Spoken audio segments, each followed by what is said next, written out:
Hello, my fellow Ripplers. This is Chris Miles, your cash flow expert and anti-financial advisor. Welcome to our show. It's for you and about you, those who work so freaking hard for your money, and you're ready for your money to start working harder for you right now. You want that freedom and cash flow today, not 30 or 40 billion years from now, but right now, so you can live that life that you love with those you love.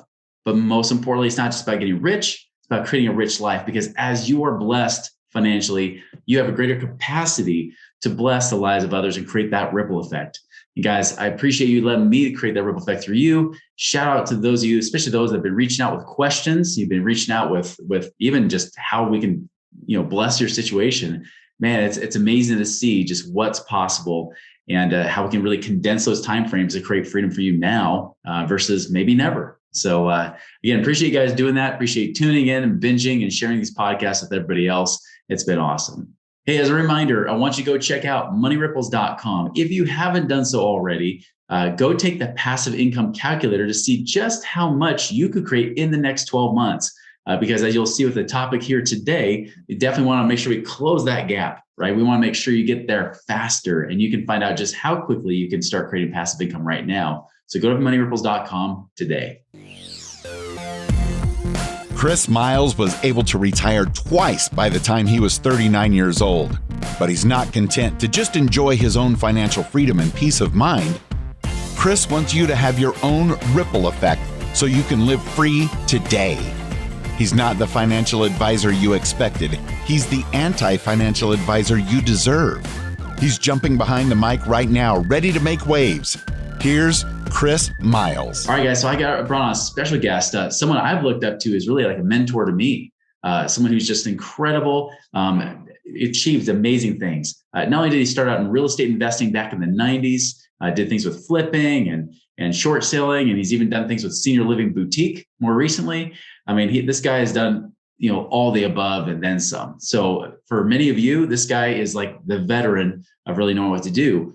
On top of that, he's also an entrepreneur, a business owner, and really has this amazing ability to help people really develop themselves. And really, as I just talked about, closing that gap, allowing to get somewhere faster, but not get caught in the gap for too long either. Cool thing, he also owns a gym called The Cage. He did his first MMA fight when he was in his 40s. He's played rugby. This guy is just incredible. So Pat Precourt, welcome to our show, man. I appreciate that, Chris. Honored to be here as always. And, I've always had a great respect for you and the way you approach life. And, your ability to literally create genuine financial independence and wealth for individuals while they're enjoying the journey. And I think, I was listening to your introduction here, and it creates an interesting paradox, Chris. And I think it's a good place to start this conversation, right?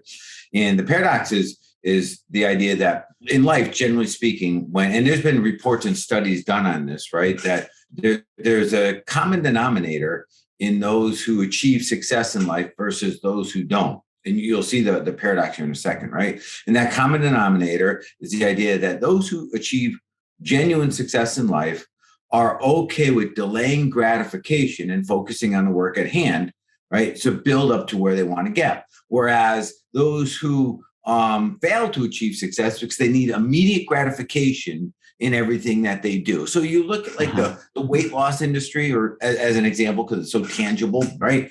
Success would be losing weight. The delayed gratification would be maybe disciplining yourself to a diet, maybe even eating foods that are not all that pleasurable to you now, but for the delayed success of losing weight, right? Versus the unsuccessful who listen, I can't pass up on a Big Mac. I have to have that immediate self-gratification, right? So the paradox is in what you're saying, and in that awesome sign behind you says, live your life now, not tomorrow. And I agree with that 100%. But that seems to run in contrast with delaying gratification. You're like, what gives? And that's where I want to start this, because there's a very clear explanation on how these two work. That what you're saying there was in exact harmony with the common denominator of success, which is delaying gratification till later. And it goes like this. And I had a conversation with an organization, a big team yesterday, explaining this exact same thing. And it's funny how things happen in threes. 2 days ago, my son asked me, right? So, Dad, is it true that everybody, that the ideal job is you have to love what you do and do what you love? I'm like, no. And here's my explanation, Chris, right? And I think you'll agree with me, right? You haven't always, everything you've done to get to where you're at, you didn't love everything you did, right? Absolutely not. Of course not. There's work, there's things that are outside of our comfort zone. There's things we got to change and grow and lean into. There's a lot of stuff I do that I genuinely don't like to do. But here's the key part here. I'm genuinely grateful that I have the opportunity to do it because I see how it contributes to my end goals, which means when I can be grateful doing the things I don't like to do, I can actually enjoy the journey in the here and now to the fullest that it can possibly be enjoyed while I'm building my castle. And that's the big kind of opening statement I want to kind of share with your listeners today, right?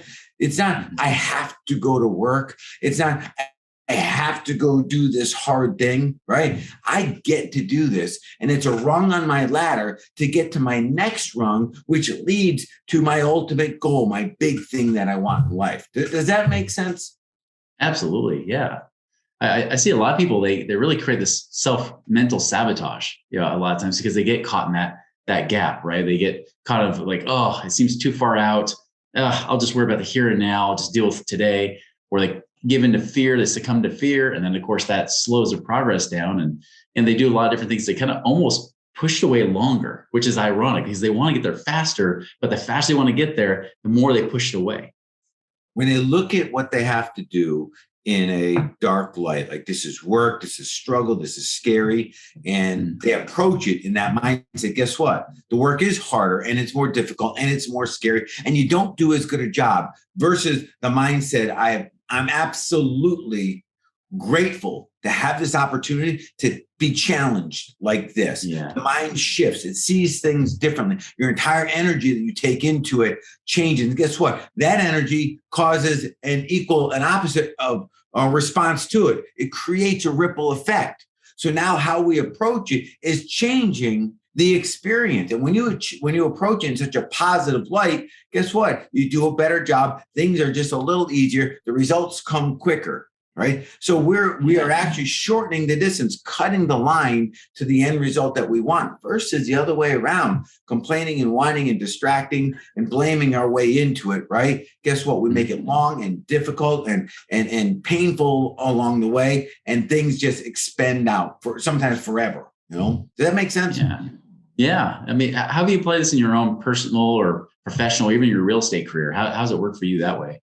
But I'll create this a visual for you, right? So picture everybody's got a ladder and everybody's on their own ladder. At the top of the ladder is that goal, right? And that goal's got to be something very tangible, measurable. And I'll get to the part 2 of the goal in a second, but there's got to be, and that's why everybody's like, oh, you can't set money as goals. Oh, yes, you can. And they're really good goals because they're tangible and measurable, right? Mm-hmm. That's not why we do what we do. We'll talk about that in a second. A goal is so you can track progress, right? That's why we have goals. Now, oftentimes our goals, though, at the top of the ladder are above the cloud line. Like we can't really see the connection between where we are today and those results, those outcomes. And when we can't see a path to our goal, it's very difficult to lean into it, to do the tough stuff and to do it consistently, repeatedly over time, because we don't believe that what we're doing is connected to the result. Yeah, it's not worth it. Right, because we don't see the connection. And I'll share this, and I've learned this in my own life, Chris, right? If I'm procrastinating, if I'm distracting, if I'm making excuses for the work I'm supposed to be doing, more times than not, it's all because of one thing. I don't genuinely believe that the work is going to produce the results that I want. I don't see the connection. So now I'll go back to this ladder that goes up through the clouds, right? And this is common, especially in today's guru world where like big, hairy, audacious goals. So I'm going to earn $10 million this year. Fantastic. But do you genuinely believe you can do it? And when people are asked that question, if they're being honest, The answer is generally not, because they don't see how where they are is possibly connected to the goal, which is now top of a ladder through the cloud. They can't even see it. So follow me. Now, it's almost too big of a goal. It's too far beyond imagination. And there's the lack of belief will sabotage it, right? If we don't believe in it, it's almost impossible to achieve it. Right. Yeah. So, and the cliche is, if you believe it, you can achieve it. And the key word is you can, but it's not guaranteed. Just because you believe it does not guarantee the result. Yep. I've seen that too. There's a lot of work in between there. It's still going to happen. Right. Yeah. So back to the ladder for a second. Right. And I mean, I'm of the belief that, we should all have tall goals. We should have this goal, but then that goal, right? That big, hairy, audacious goal. But we have to appreciate that if we're not connected to it yet, then we've got to create the connection. That's the beauty of the ladder. Ladder has rungs, and each rung leads to the next rung, and they're in harmony with your results. But the key here is to be inspired by the achieved goal, but focused on the journey to the goal, the next rung, and nothing else, Chris. Now, you put them in order, you have a strategic plan, right, on how they work together, but we've got to focus on the next rung. And this is how this works, like in our psychology.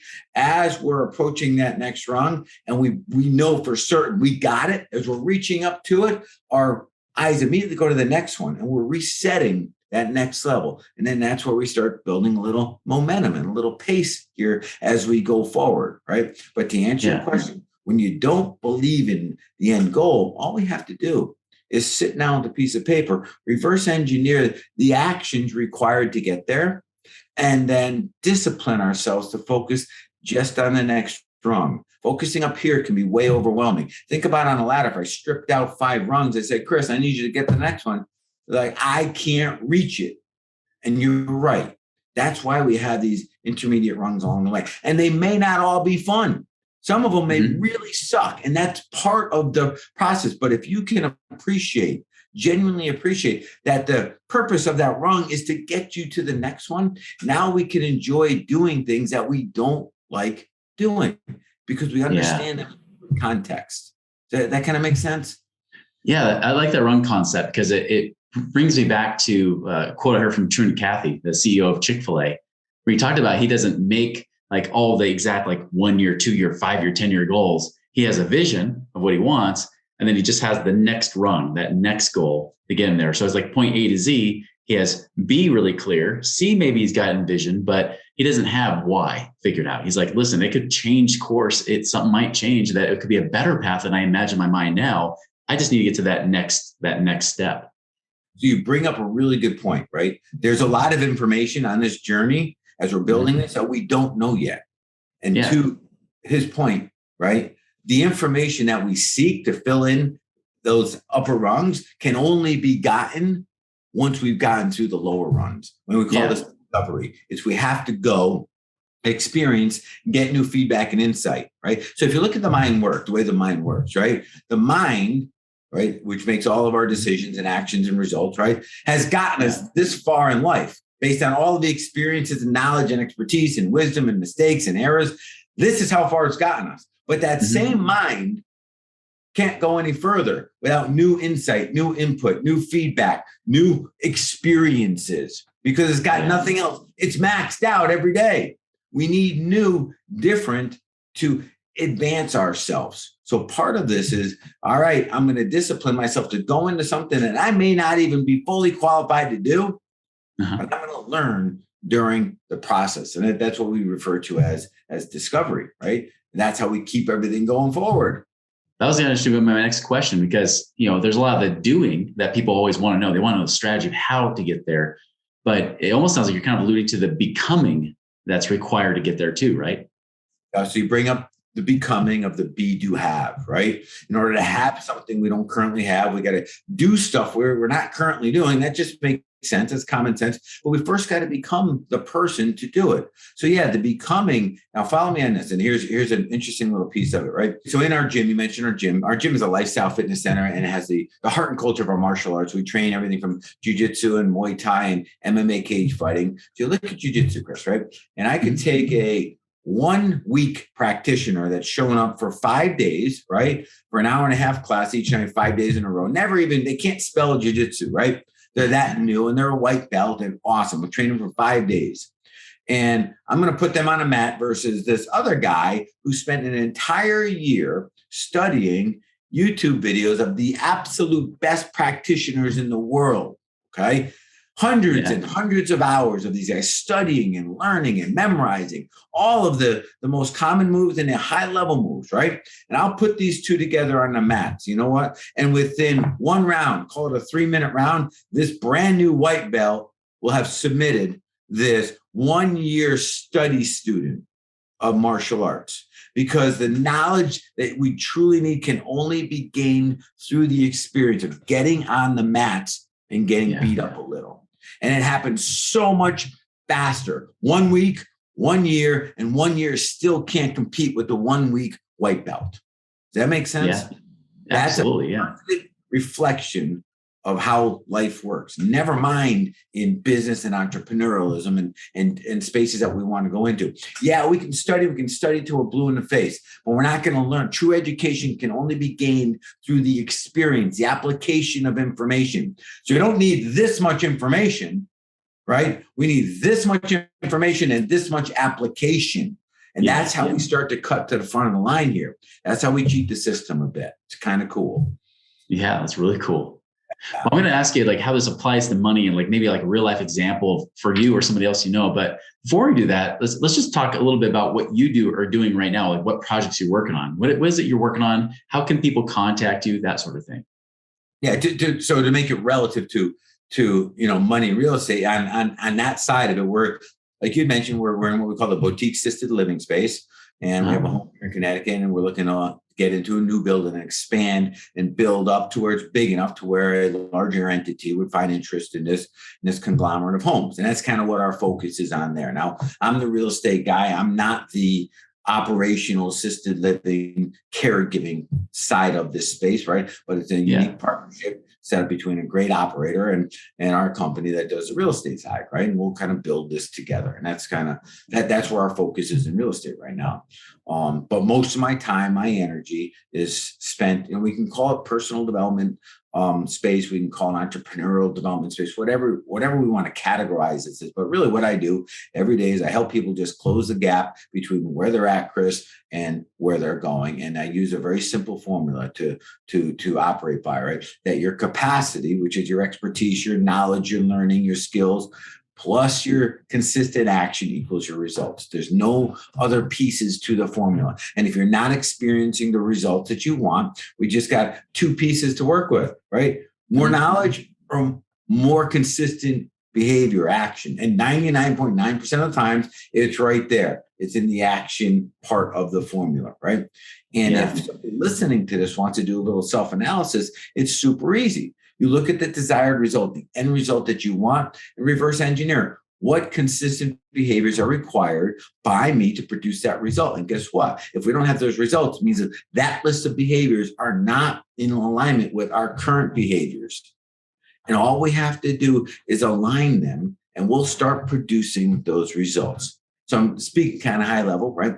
But that's what I do. And I do it with individuals one-on-one, but we do it in a small group context as well that has a ruthless level of accountability. And accountability is like, that's the kryptonite to procrastination. That's a kryptonite to excuses. That's a kryptonite to distracting yourself, right? And it's the way we cheat.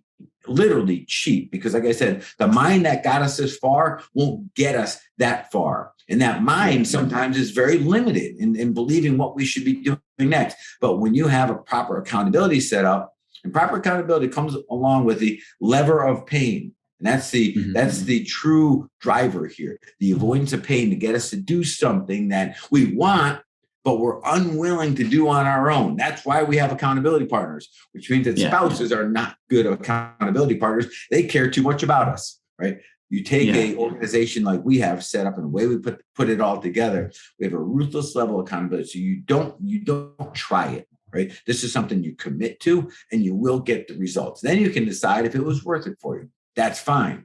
but there's no way once you come in that you're not going to end up in the spot that you wanted to get to. That's in short what we focus on in our business.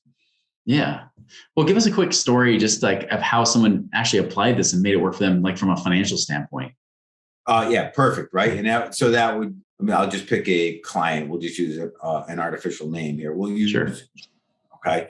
Whereas Jim had been a single family guy, fix, flip guy for so long, right? And making, by anybody's definition, good money, right? Mm-hmm. No real wealth building though. Okay.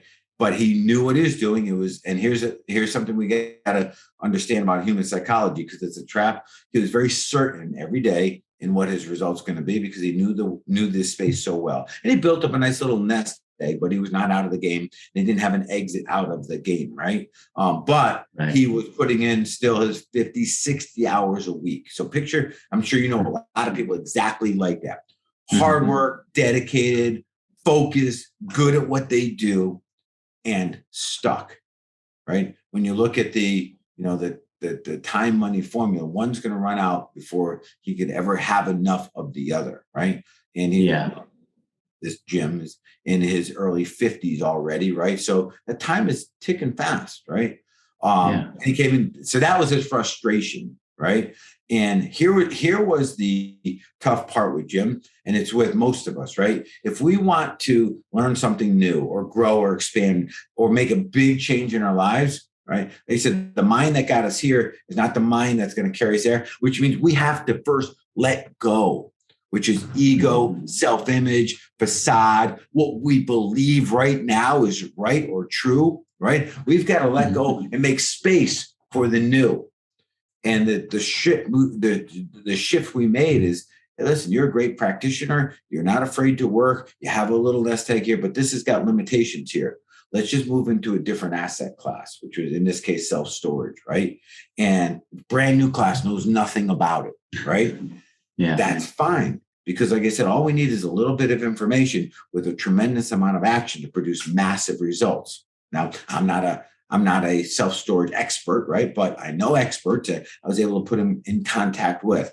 And in short, I'm talking about 6 months, Chris, right? He had liquidated everything he had done in this space over here and had almost quadrupled his net worth on paper by getting into two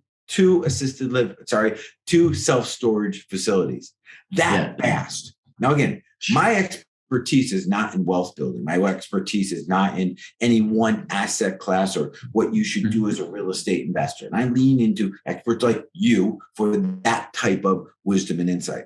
My expertise, though, is getting people to take an action they're unwilling to do on their own to produce a result that they deeply desire. When they're stuck on this side with an old mind, right, that's unwilling to move. That's my expertise, and that's what we do. And I just lean in experts like you as they relate to the situation to plug in the bit of information they need, and we apply the massive action to get the result. Does that all make sense? It does, man. That's awesome. Yeah, just 6 months quadrupling your wealth. That's huge. And especially because this guy, it wasn't like he was a beginner. He was successful in his own right, but it just amplified the momentum he already had. Yeah, and he, to his credit, he built a little nest egg that he was able to leverage some dollars with. That got him into, big dollar deals that, then how the math goes from there. It built his net worth really quick, But to his credit as well, right? Once we got him through the fear and not creating certainty, but operating in a state of uncertainty. So a courageous act, right? Once we got him in that space and got him okay with being not okay, which is really the space you got to thrive in, right? He just ran with it. It became for him, So it was his big actions that produced the results, and no doubt, maybe another 18 months. So, that was probably 6 months. So another year from now, he could probably check out. He could, depending based on where he wants it. He could check out by other people's standards today, Yeah. But so a 2-year run, that's not a lot of time, especially when we look back at how much time we've spent to get here, right? Yeah. I love it, man. Well, hey, what's the best way for people to contact you if they want to reach out to you, learn more about what you teach and offer? What would be the best way for them to do that? So I'm really easy to find on social media. Just my name, Patrick Precourt. And I'm easy to locate on Facebook or Instagram or anything like that, right? Or patrickprecourt.com. And in there's a really cool ebook. If people are into ebooks, it's called Live Big ebook. And it just takes a lot of kind of the culture and the code that we built into our organization and that we use and share with other people, and just give you some neat life lessons to work with. So it's a really cool ebook.